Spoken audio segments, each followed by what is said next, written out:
예수님을 찾아온 요한의 제자들 이야기입니다. 이 요한은 세례 요한을 말하는 거죠. 예수님께 세례를 베풀었던 그 요한의 제자들이 예수님을 찾아왔습니다. 그리고는 예수님께 뭐라고 질문을 던집니까? 우리와 바리새인들, 즉 다른 유대인들은 다 금식을 하는데 왜 주님의 제자들은, 왜 당신의 제자들은 금식하지 않습니까? 남들 다 하는데 왜 당신의 제자들은 금식하지 않습니까? 이 말에는 뭐까지 포함되어 있어요? 예수님도 포함되어 있죠. 그죠? 이들이 진짜 하고 싶었던 얘기는 뭐예요? 제자들만 말하는 거겠어요? 왜 당신과 당신의 제자들은 금식하지 않습니까? 라는 마음이 포함되어 있겠죠. 대부분의 유대인들은 정기적으로 금식을 했습니다. 우리가 질문을 던져봐야 돼요. 이들은 왜 금식을 했을까요? 이들은 절기 때마다, 나중에 그것에다가 성경에 따르면 1년 중 금식해야 되는 절기가 있어요. 언제냐? 7월 10일 대속죄일입니다. 그런데 세월이 흘리면서 그들은 여러 가지 전통들이 세워집니다. 그래서 여러 절기들이 생겨나면서 그때마다 금식을 하고, 나중에 예수님 당시에 왔을 때는 일주일에 2번씩 금식을 했습니다. 그게 유대인들의 어떻게 보면 전통이었어요. 그런데 예수님과 그의 제자들을 보니까 어때요? 금식을 안 해요. 그러니까 묻습니다. 왜 당신과 당신의 제자들은 금식하지 않습니까? 다시 질문으로 돌아갑시다. 이들은 왜 금식을 했을까요? 세 가지를 우리가 추정해 볼 수 있습니다. 첫째는 율법의 규례 때문이겠죠. 율법에서 금식을 하라 그러니까 했던 것입니다. 율법에 따라서 하나님이 금식을 하라 그랬으니 금식을 하면 하나님이 기뻐하실 거라고 생각을 했겠죠. 그래서 그들은 금식을 했습니다. 두 번째는 그것이 하나님의 백성다운 어떤 경건한 습관이라고 생각했을 것입니다. 그렇게 함으로써 정기적으로 금식에 참여하고 금식을 함으로써 내가 하나님의 백성답다라는 것, 이것이 하나님의 백성다운 모습이라는 것을 생각하면서 스스로 하나님의 백성다운 모습을 이렇게 가지려는 그들의 어떤 경건의 습관이었을 수 있습니다. 그렇게 함으로써 내가 하나님의 백성 맞지, 역시 나는 하나님의 백성이야 라는 어떤 자부심과 어떤 그런 의식들을 갖고 있었겠지. 그죠? 당연히 그렇게 하지 않는 사람들은 어떻게 보였겠어요? 저게 무슨 하나님의 백성이야, 저게 무슨 하나님을 믿는 사람이야 라는 생각들이 있었겠죠. 마지막 한 가지, 같은 이유에서 이들은 그렇게 자신의 경건함을 다른 사람에게 보여주고 싶었을 거예요. 즉 증명하고 싶었겠죠. 내가 얼마나 경건한 사람인지, 내가 얼마나 믿음이 좋은 사람인지, 내가 얼마나 하나님을 열렬히 섬기는 사람인지를 자신의 금식을 통해서 사람들에게 보여주고 싶었을 것입니다. 예수님의 대답이 무엇입니까? 예수님의 대답을 우리가 주목할 필요가 있어요. 자, 본문으로 다시 돌아가 봅시다. 14절에서 그렇게 물으니까 15절에서 예수님이 이렇게 대답합니다. 예수께서 그들에게 이르시되 혼인집 손님들이 신랑과 함께 있을 동안에 슬퍼할 수 있느냐? 그러나 신랑을 빼앗길 날이 이르리니 그때에는 금식할 것이니라. 자, 예수님은 금식할 필요가 있대요, 없대요? 없대요? 금식 안 해도 된대요? 아니에요. 오해하신 거예요. 보세요. 금식할 때가 있다라는 거예요. 그죠? 근데 그때가 언제래요? 신랑을 빼앗길 날이 되면 그때는 금식하는 게 맞다라는 거예요. 오해하지 마세요. 우리 주님은 금식 자체를 부정하고 있어요? 아니면 금식할 때가 따로 있다고 말하는 거예요? 그죠? 금식은 필요 없어, 금식할 필요 없어 라고 말하는 게 아니에요. 우리 주님은 그래, 금식 해야지, 필요하지, 그러나 지금은 아니라는 거예요. 그리고 금식해야 될 때가 있다라는 거예요. 그때가 언제입니까? 신랑을 빼앗길 때래요. 신랑을 빼앗길 때. 그럼 왜 금식한대요? 슬프기 때문에. 왜? 신랑을 빼앗겨서 슬프기 때문에. 그러니까 금식의 이유가 뭐예요? 신랑을 빼앗긴 슬픔 때문에 금식하는 거예요. 그죠? 금식은 해야 돼요, 안 해야 돼요? 해야 되는 거예요. 언제 해야 되는 거예요? 신랑을 빼앗길 때. 왜 금식해야 되는 거예요? 신랑을 빼앗긴 슬픔 때문에. 그런 슬픔을 가진 자들은 뭐 해야 되는 거예요? 금식을 해야 되는 거예요. 자, 그럼 우리의 질문은 그 다음으로 넘어가겠죠? 신랑을 빼앗길 날이 언제냐? 그럼 이 신랑은 도대체 누구냐? 신랑이 누굽니까? 예수님 자신을 말하는 거겠죠. 그죠? 예수님이, 그죠? 신랑이죠. 우리는 누구예요? 신부라고 그러잖아요. 그래서 예수님과의 우리의 관계를 여러 가지 비유로 설명하는데 신랑과 신부로 비유하곤 하죠. 그죠? 그 신랑이 예수님입니다. 그러면 신랑을 빼앗긴다는 건 누굴 빼앗기는 거예요? 예수님을 빼앗기는 거예요. 그럼 예수님을 빼앗길, 신랑을 빼앗길 날이 이를 거라는 거죠. 그때가 언제예요? 상식적으로 우리가 언제겠어요? 예수님이 뭘 빼앗겼는데 무슨 재림이에요? 신랑을 빼앗긴다는 건 예수님이 십자가에서 죽임을 당하실 때를 말하는 거죠. 이 제자들의 입장에서는, 신부된 예수님을 믿는 사람들 입장에서는 뭐 한 거예요? 예수님을 빼앗긴 거죠. 신랑을 빼앗긴 거예요. 그때는 뭐 해야 된대요? 슬픔으로 금식을 해야 된다는 거예요. 자, 왜 금식해야 됩니까? 사실은 우리가 주목해야 될 게 그거예요. 왜 금식을 해야 되느냐? 이것은 신랑을 빼앗긴 슬픔. 근데 그 신랑이 왜 빼앗겼어요? 신랑이 왜 죽었어요? 그렇죠? 우리가 진짜 슬퍼해야 될 게 뭐예요? 그리스도의 신부, 예수 그리스도를 신랑으로 믿고 신랑으로 섬기는 사람들이 진짜 슬퍼해야 될 이유가 뭐예요? 신랑이 죽었어요. 신랑을 빼앗겼어요. 그죠? 근데 왜 빼앗겼어요? 나 때문에. 내 죄 때문에. 나 때문에 예수님이 죽으신 거예요. 신랑을 빼앗긴 거예요. 그런데 단순히 나 때문이냐? 사실은 나도 예수님을 죽이는데 어떻게 했어요? 동참을 했어요. 신랑을 죽인 사람이 누구예요? 나예요. 왜 슬퍼해야 됩니까? 나 때문에 신랑이 죽었을 뿐만 아니라 바로 그 신랑을 죽인 사람이 누구예요? 나예요. 내가 죽였어요. 그러니 왜 금식을 해요? 그 표현 그대로, 그 말 그대로 표현한다면 뭐예요? 나는 밥 먹을 자격이 있어요, 없어요? 밥 먹을 자격이 없지, 그죠? 옛날에 어르신들이 그런 표현을 종종 썼던 것이 어린 시절 기억이 납니다. 신랑을 일찍 여인 과부들이 종종 어떤 표현을 씁니까? 신랑 잡아먹었다라는 표현을 써요. 그래서 주변 사람들이 그 사람을 향해서, 사실은 그 사람 잘못이 아닌데도, 그죠? 그 사람을 향해서 신랑 잡아먹은 사람, 그리고 그 사람이 밥을 먹는다든지 뭘 하면 신랑 잡아먹은 사람이 어떻게 저래? 우리 이런 말을 서슴없이 했던 적이 있어요. 그죠? 근데 정작 자기에게는 적용하지 않아요. 우리가 바로 그 신랑을 죽인 사람. 세속적인 표현, 사람들이 썼던 그 표현을 빌린다면 우리가 신랑을 잡아먹은 거예요. 내가 신랑을 죽인 사람이에요. 그러니 밥이 넘어가야 안 넘어가요? 안 넘어가야죠. 우리는 밥 먹을 자격이 없기 때문이에요. 뿐만 아니라 밥을 먹는 것보다 신랑을 잃은 슬픔이 더 크기 때문에, 배고픈 슬픔보다, 그죠? 배고픔은 어떤 그런 고통보다 신랑을 빼앗긴 슬픔이 훨씬 고통스럽고 크기 때문에 밥을 먹는 것을 포기하고 잊어버리는 거예요. 그게 뭐예요? 금식이에요. 우리는 오늘 이 유대인 요한의 제자들을 통해서 잘못된 우리가 갖고 있는 생각들을 다시 한번 생각하게 됩니다. 이들은 금식을 뭐라고 생각했어요? 그죠? 절기에 따라서 하라고 하니까 해야 되는 의식이라고 생각했어요. 그렇게 하면 자신이 경건한 사람일 거라고 믿었어요.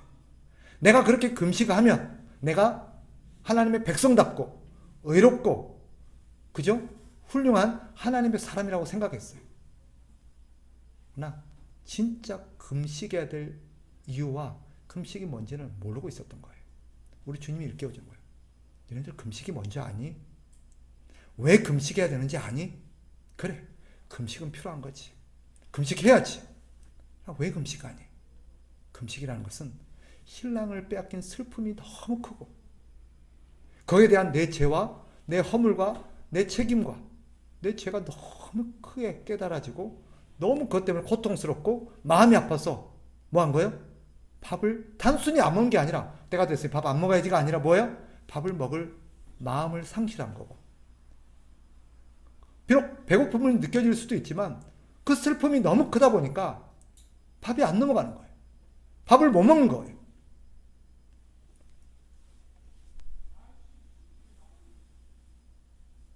오늘 본문이 우리에게 묻는 게 뭐예요? 너희에게는 그런 슬픔이 있냐는 거예요. 우리는 밥 잘 넘어가죠, 그죠?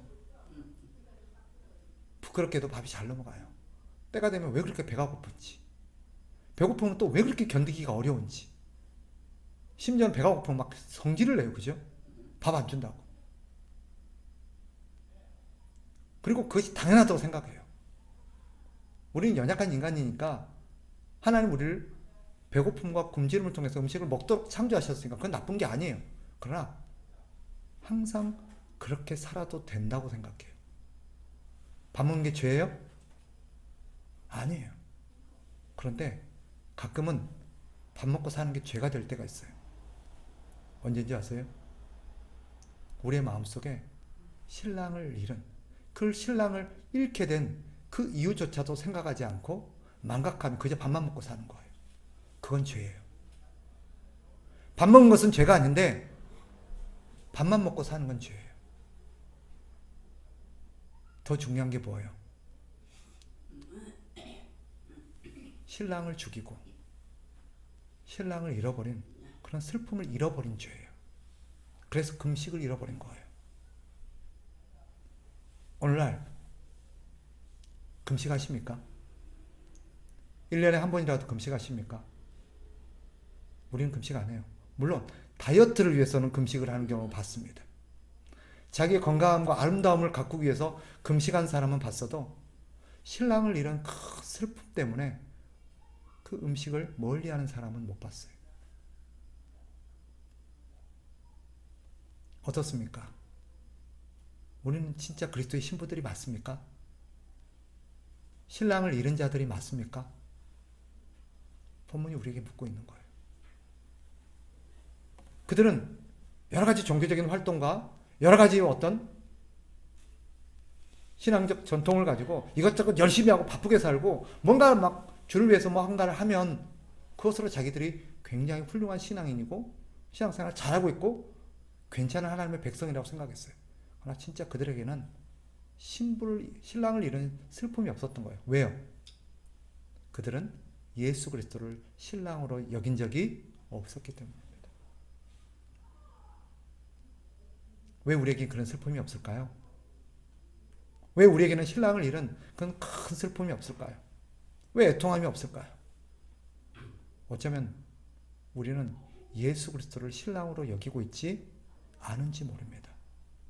또 신랑으로는 여기고 있다고 말할지 모르지만 진짜 그 신랑이 나 때문에 죽었고 내가 신랑을 죽게 한 장본인이라는 것을 깨닫지 못하며 살아갈 때가 많이 있습니다. 다시 성경으로 돌아옵시다. 우리는 기억해야 됩니다. 요한의 제자들은 금식으로 자신의 문제가 해결되어지고 자기가 의롭고 경건한 사람일 거라고 생각했을지 모르지만 금식은 우리의 죄를 덮을 수 없습니다. 우리의 잘못을 해결할 수가 없어요. 금식은 나를 의롭게 만들지 못합니다. 나를 내 문제, 내가 저지른 죄, 내 잘못을 덮고 용서받을 수 있는 길은 오직 예수 그리스도의 은혜뿐입니다. 오직 은혜로만이 우리는 용서를 받을 수 있고 그 은혜로 우리는 의롭게 될 수 있습니다. 그러니 우리는 그런 그리스도의 은혜를 귀하게 여기며 은혜를 사모하는 사람이 되어야 돼요. 저는 오늘날 누군가 목사님, 이 시대에 오늘 우리 그리스도인들도 금식을 해야 될까요? 라고 묻는다면 저는 네라고 말할 겁니다. 왜 금식을 해야 되죠? 우리는 신랑을 죽인 사람들이기 때문이에요. 때때로 우리는 우리의 죄로, 우리의 잘못으로 우리의 사랑하는 신랑을 우리가 죽게 만들었다는 그런 큰 슬픔을 우리가 의도적으로 느낄 필요가 있습니다. 그리고 더 나아가서 더 중요한 이유가 있어요. 왜 우리가 금식해야 됩니까? 라고 묻는다면 저는 오직 그리스도의 은혜만이 우리의 죄를 덮고 우리를 의롭게 만들 수 있고 다시 신랑을 만나고 신랑과 함께 살아갈 수 있게 만들기 때문입니다. 우리 주님이 다시 우리를 데리러 오실 거예요. 그죠? 우린 그걸 믿고 사는 사람들이에요. 신랑이 우리를 데리러 올 거예요. 우리는 그것을 바라보는 사람들이에요. 그러니까 우리 신랑과 이제 관계는 회복되었지만 다시 신랑과 함께 살아가면서 신랑과 함께 영원한 교제 속에서 살아갈 날을 꿈꾼다는 측면에서 우리는 아직 온전히 신랑을 되찾지 못했어요. 그러니 어떻게 될까요?